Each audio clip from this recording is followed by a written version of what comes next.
Hi, I'm Lars. Welcome back to my workshop. If you've been watching the video series over the last few weeks, I've been building my dream table saw table. Okay, today we're going to start working on the Biesemeyer rail fence system. All right, it's going to take a couple days of me getting it filmed and whatnot. I'm going to try to condense this into a couple videos. There's a lot of data that's coming your way. So much that I have this list of everything that I need to get done. A lot of the video that you're going to see is, I would say, a reproduction of what Alan Little did with very super cool tools. This is where I got the T-square. I got that from Alan Little, went through all his videos. I don't know if anybody else has really done this on their own and filmed it. He's the only videos I found. So this is my first attempt at it, and we're going to work through a bunch of stuff on it. Just to go over a couple things, the tubing that I have, and I will repeat this a lot. It is a 3x3 by 3/16 inch rectangular tube. It is 10 feet long, 11 feet long. The angle iron that I'm using is a 3x3 by 1/4 inch, and it is 9 feet long. All right, there's reasons for that. You need to have it hanging over on each side for about 8 inches. I went to a foot so I could get to the end of my table, because I always say, you know, if you got a table, use it. Things we're going to be doing is like degreasing the steel, getting the steel marked, getting it all drilled out, getting it tapped so we can put Allen screws into it. There's a lot of taking it, putting it on the table saw, like getting it clamped up, taking it off, clamped up, taking it off. A lot of that's going to happen through these videos. Then eventually we'll get it all cleaned up with mineral spirits, and then we'll get it painted. I don't know what color I'm going to paint it yet. There are two pieces of steel, and I'm thinking doing one in one color and then one in another color. There's not a lot of choices in metal paints, okay, so let's just say that. So without further ado, let's get going. All right, we're going to get these things cleaned up. I'm going to use it's a degreaser. It's called, I think it's Simple Green. It's just a degreaser. It's nothing major. It's just going to take all of this stuff, as you can see, like when you touch it. See how black it is? And that's why I have these vinyl gloves on. So I'm just going to get it all cleaned up. And I got the other one, then I'll bring the other one out and get it cleaned up. And then after that, I'll get this mounted, and we'll start getting holes in it.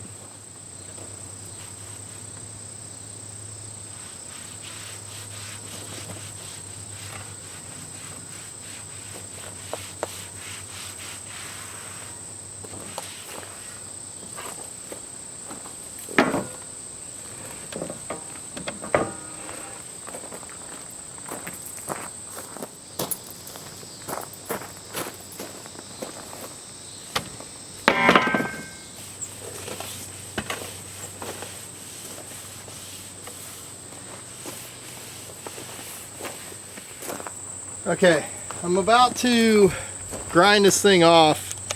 Let me show you what I'm using. I just picked up one of these at the local store. That's all it is. When you're using something like this, you want to let the tool do the work for you. Now this is for a grinder. They just spin on like this, and then it spins in that direction, so it always stays tight. As you can see. When you're using a tool like this, you don't want to be pushing on it really hard. You just want to let it glide across and clean off the rust, whatever coatings on it. It should sign this up pretty simple. Make sure, I don't know where they went to. Hang on. Oh, there they are. Make sure you use a pair of safety glasses with this. You don't want anything getting in your eyes. And probably a good idea to cover up your face with something, because you don't want to be breathing this stuff in either. So I'm gonna start getting this thing ground, and then I got get the other one ground off.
All right, so from the videos that I saw on this, when I bought the Biesemeyer T, Alan Little's the gentleman who owns Very Super Cool Tools.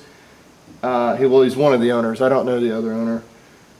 This is 3/4 of an inch, and he claims that no matter what you put back here, cut a piece of wood 3/4 of an inch. This is the minimum depth that you need. And then he uses the old foam paintbrush handles, but I didn't have any of those, so I have a piece of dowel rod. Okay, all this does is this keeps this piece up here off the bottom of this, because there's a curve here, if you can see. That's all that does. So these have to be 3/4 of an inch out, and then we need to drill holes through this piece of metal, and then eventually mark this piece of metal, tap this piece of metal, and we'll put little Allen bolts into this to hold these two together. So this little black line, Alan said he does it arbitrarily. He probably can because he does so many of these, but I measured from here to the end of the angle, so this side of the tubing to the end of the angle iron, and that was 1 7/8. If you take 1 7/8 divided by 2, you're going to get 15/16. So this is the black line in the middle is marked at 15/16. Is it perfectly 15/16? Probably not, but I think this side of the line might be 1 inch, so I'll just use that as a line anyway.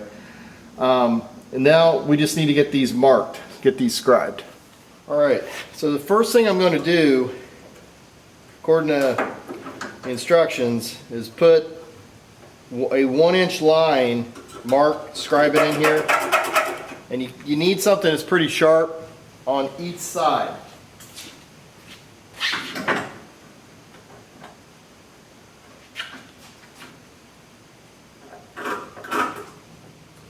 All right, so at this point in time we have this mark here, and now I need to figure out where do all of the screws go in, where the holes need to be, so we can get the rectangular tube there connected to this piece of angle iron. So in order to do that, each bolt or screw or whatnot has to be less than 10 inches apart in order to hold this properly. So we're going to measure in 1 inch from each side and mark it on each side, so it's going to get marked down there too. This is a 9-foot piece of angle iron, so it's 108 inches long. So really easy way to figure out what is your measurement that you need, okay? Now remember, it's got to be less than 10 inches. So we're going to do this until we get down below 10 inches. So you take the 108, you come in those 1 inches on each side, so that's 2 inches, so 108 minus 2 gives you 106. You take 106 divided by 2, you're going to get 53, that's half of this, and then you're going to just keep on halving it.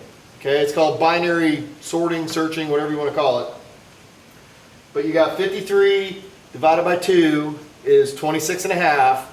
26 and a half divided by 2 gives you 13 and a quarter. And then 13 and a quarter divided by 2 gives you 6 5/8. Now, we stop at 6 5/8 because this is less than 10 inches. I'm not saying your piece of steel is going to be this long. It might be shorter. I don't know. But it's a really easy way to do it.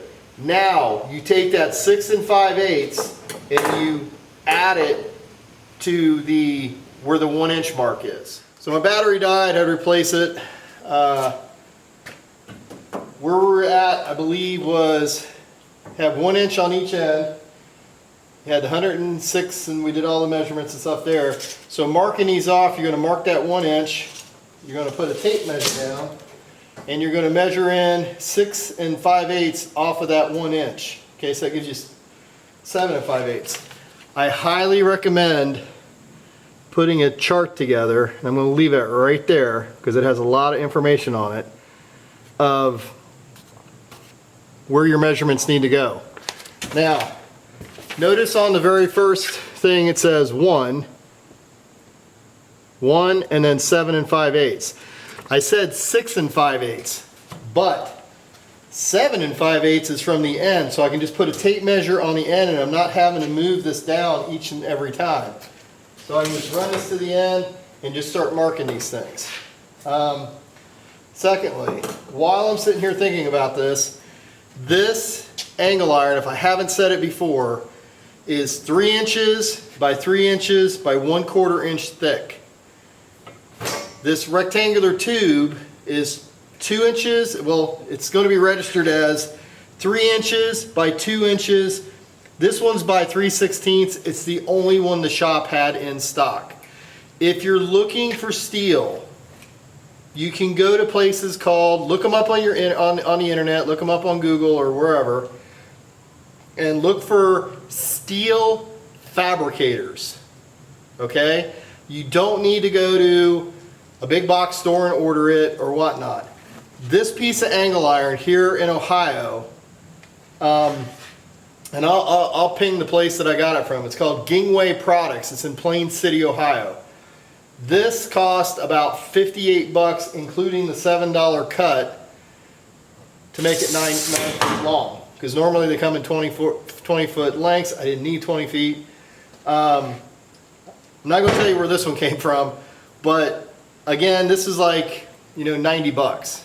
Somewhere, well, it's not even that. It's probably, yeah, about 90 bucks, somewhere around there. But again, this is cold rolled, this is hot rolled. Hot rolled is going to be cheaper. Most of the big box stores, they wanted $90 for this and $230 for that. So look for steel fabricators if you're going to be doing any kind of thing like this. I'll have a list of everything where I got everything in the description below. Reach out to me if you're in the Ohio area. I'll tell you all, wherever you need to go to get this stuff. All right, so I'm going to get to measuring on this, and we'll start drilling once I'm done.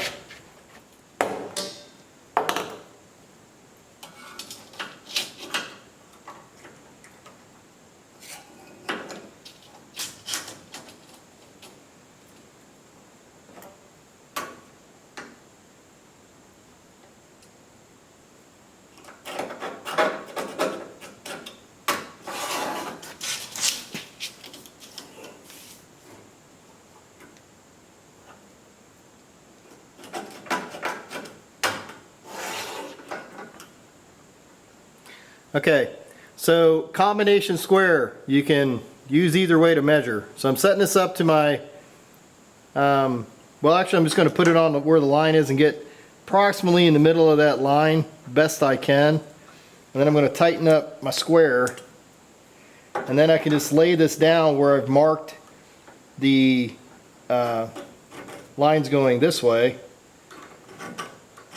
and I can scribe across the top of them. It gives me an X of where I will need to drop my punch down on it. And you might not think that you're putting a good enough mark on these, but if you kind of move your head back and forth, the light will catch the edge of the metal that you're cutting in, and it will light up for you. It'll turn a lighter color. And if it doesn't, then you probably need to scrub a little harder. It'll be fine. Got to get my dead on.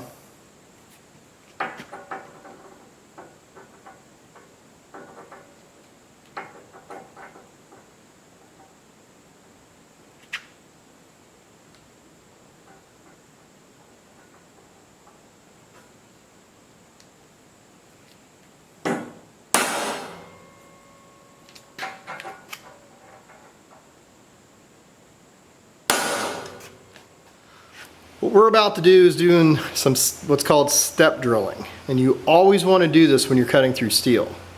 If you were to take needed a hole that's 1 inch in diameter, and you took a 1 inch boring hole and just drill and just bored through it, that hole will not be round. All right, it'll be oblong, it'll be a little bit out of shape. You might not be able to see it with your human eye, but if you put a pair of mics on it or whatever, you're going to see it. So we need a final destination is a 5/16 hole. So this is a 1/4 inch number 7 metal drill bit. This is used when you want to tap things. that are 1/4 inch in diameter. Okay, so you can put threads into it. So we're going to start with this, and eventually we're going to get to this. This is a 5/16. Now I can make the jump from here to 5/16, no problem. There's about 3 different drill bits in between sizes. But if you look at this, I don't know if you can see this or not. I'll try to do it this way. You can see the threads behind, barely see them, but you can see the threads of this bit behind the 1/4 inch, even though this is a 1/4 inch drill, or 1/4 inch Allen wrench. You can't see them behind the 5/16. This will give us a little bit of wiggle room when we're putting this together, so we can move the bar back and forth however we need to. So let's get to doing some drilling. All right, for those of you that don't know how a drill press works or any other spindle based piece of machinery works, there's a belt here, okay? Depending on where the belt is, you'll see little spindles up here at the top. And these spindles tell you this is 500 RPM, 990, 1500, or whatever your device tells you. So when this is on the bottom, we're running at 500 RPM. There's usually a speed range that says 400 or 500 if you're doing wood, aluminum, zinc, or mild steel, which we're doing like under a 1/2 inch. So this is why we're keeping this at 500 RPM. All right? Just thought you'd like to know. I'm just using some 3-in-1 oil. We're not running at high speeds. We're running about 500 RPM. I'm just going to try this out at 500 RPM. It's pretty slow. It's a lot. See about a little drop there. So the thing that oil does is it takes the metal out of your way. Okay, the cutting fluid and stuff like that. It also cools things off. It cools off the steel, cools off your bit, makes it not bind, because when they get hot, you're going to get friction. Friction's going to heat 2 things up, and 2 pieces of metal will seize together. We're not going to be going that fast. I'm not doing a lot of holes. This is not a production line. We don't need mass amounts of coolant. So as long as I'm running this, slow, taking our time, we should be okay.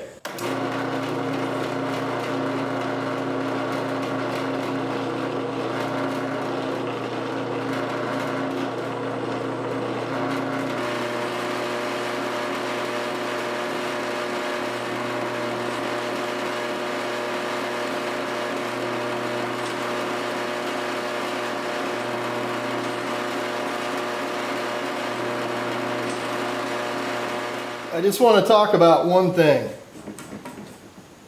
If I haven't mentioned this, when you're putting these down, when you're bringing this drill bit down, you're going to think that you might be right in the circle, your little point that you've hit. But if you're not doing what this drill bit's doing right now and just going straight up and down, if the drill bit is hitting the hole like on the edge and it's having to move over like this, it's going to get a little bit of an angle on it. And if it does, it will get hot and it will snap.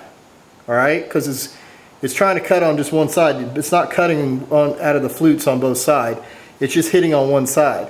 And that drill bit will snap. So be real cognizant about looking this direction as well as this direction to make sure that this is not going back and forth or left or right, whichever way you're looking at it.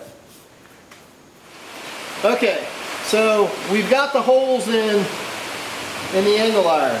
These bolts will not fit in there right now because they're not big enough, and I can't drill them out until I get this tube marked. Okay, because once you mark them, once you drill these out, this will fit perfectly, but now I don't know where the center of that hole is. Okay, so we're going to use these holes as a guide. The first thing I need to do is grab a tape measure, and let's figure out where the center of this guy is going to be. All right. So we're at 9 feet. 4.5 feet is the center. So that's right here. There's my scribe. There's my square. Let's just mark the center of this right now, which is exactly 54 inches. Let's slide this in. like that. Make sure I got 54 inches.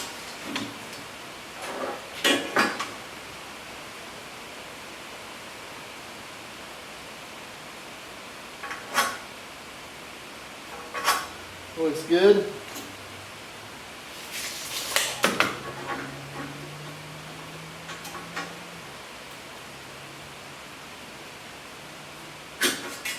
Right through the middle of the hole. That's exactly what I was looking for. Okay, so now the center of this is, right, 10 feet, 11 feet.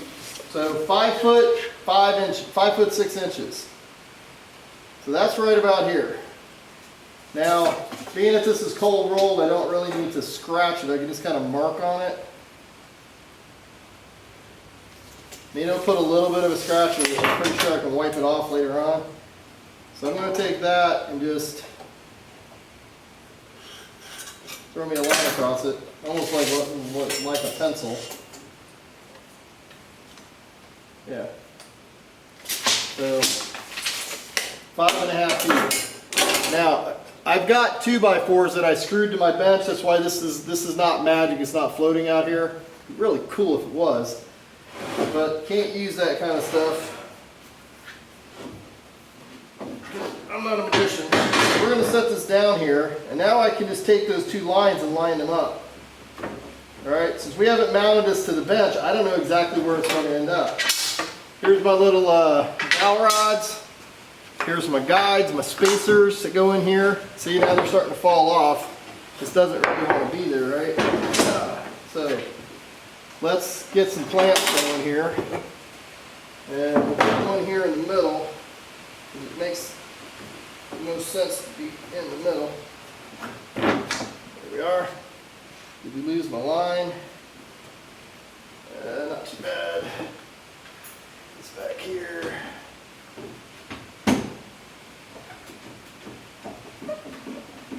Like that. Now, that's temporary. So I get the rest of these guys in here.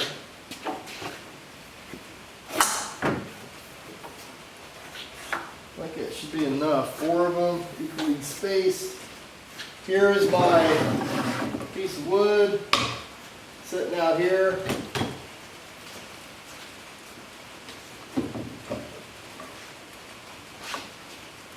Like that.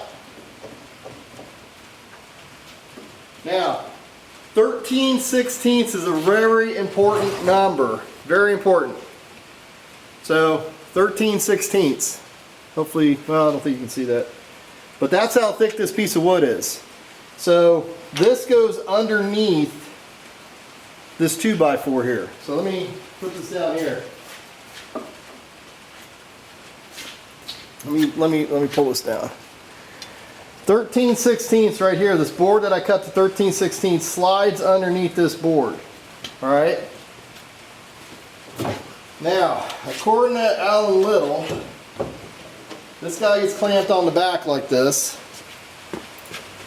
and then this, well,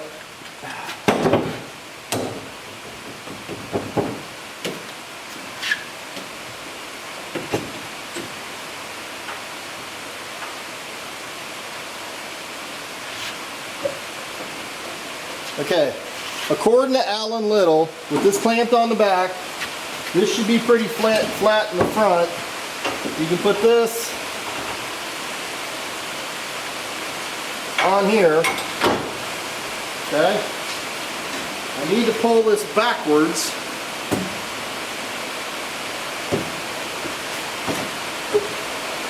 Up against here.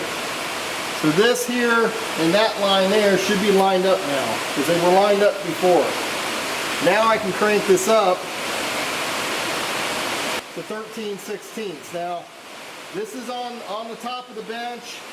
This is here, so that's 13/16. I need to do the same thing to the other side.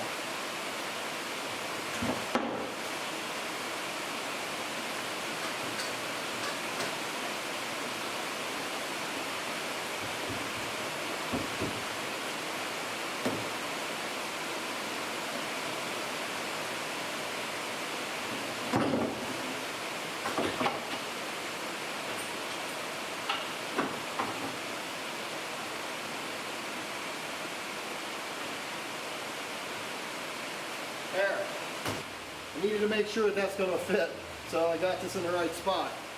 Now I can take my drill, find all the holes that I drilled, and I can mark. I'm not going to drill through.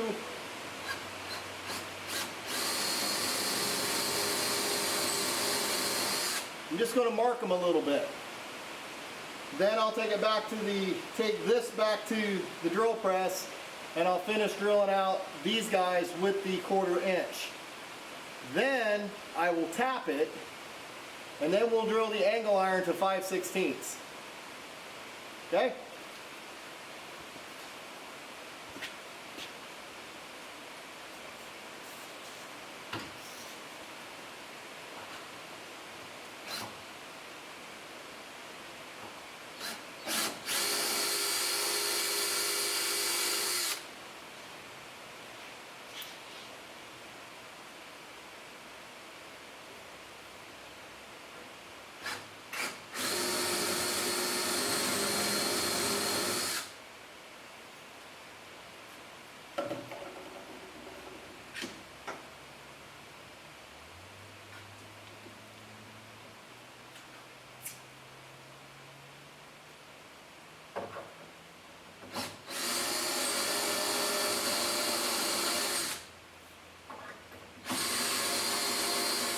One thing is good to do at this point of the stage, I'm thinking, like I said, I've never done this before, but I'm going to take a pencil and draw on the back of my, on the front of the table saw frame. So now I know exactly where the bottom of this angle iron is, and I can drill holes through the 2x4s.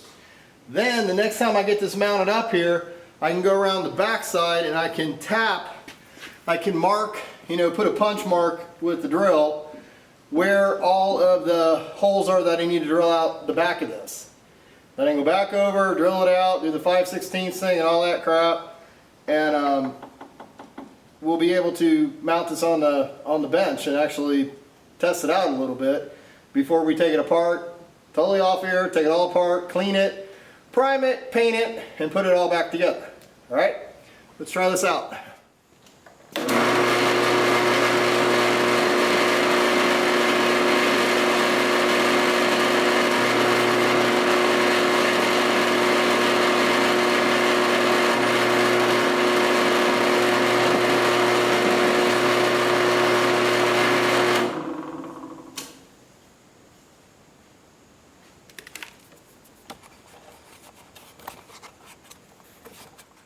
Okay, so far this is what has been done. 3x2 by 3/16 inch piece of tubing. Angle irons 3x3 by 1/4. Degreased the steel, marked all the angle iron, drilled all the holes out of the angle iron. Marked the rectangular tube with the drill. Just got done drilling out all the rectangular tube holes. And now it's time to tap the holes in the rectangular tube with a 1/4 20 tap. All right. So what this will allow us to do, out here, is when it's done and cleaned out and everything, be able to put one of these Allen bolts into it. And then there's a washer and a lock nut and stuff that go on there. But these need to go through the angle iron and into, well, here. But they won't fit in here right now because obviously there's nothing to screw them into. So once I get them tapped, then we'll be able to put this together. All right, here we go. Now, I haven't tapped anything in 30 years, I think is a safe bet. So let's see how good I am at tapping. But we're gonna try this out here.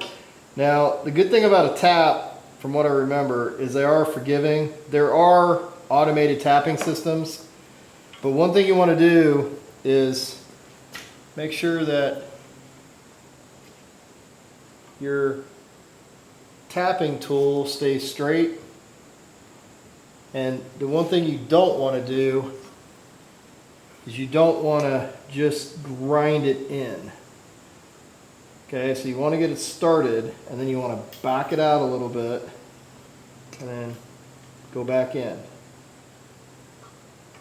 Just a little bit, nothing major.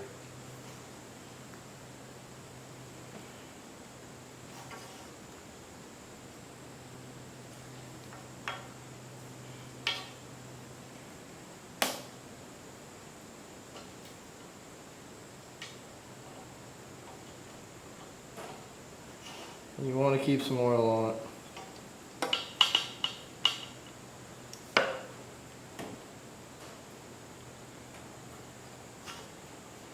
It looks pretty good.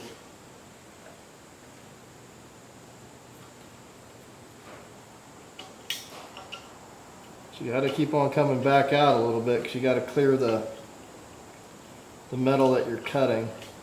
It's got to get into the flutes. Otherwise, you're just going to snap your bit, and once that's snapped, then that's a whole nother video series of you got to go and drill out your tap and get all that stuff cleaned out.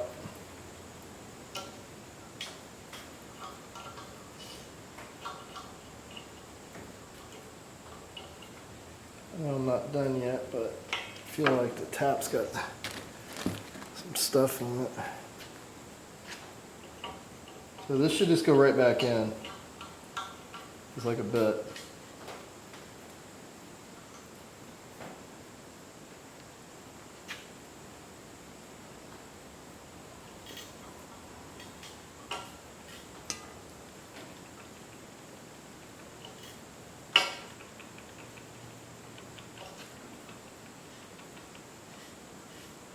There you go.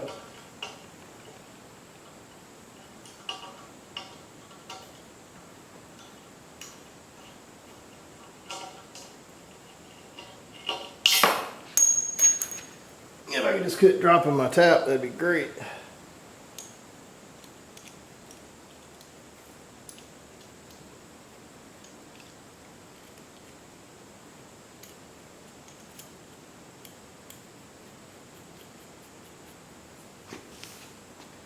Alright, so now 1/4 inch 20 should fit right in there. Got some dirty threads, but I'll clean those out a little better.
Looks like that'll work. I've got 16 more of them to do, so 3, 4, 5, 16 more to do.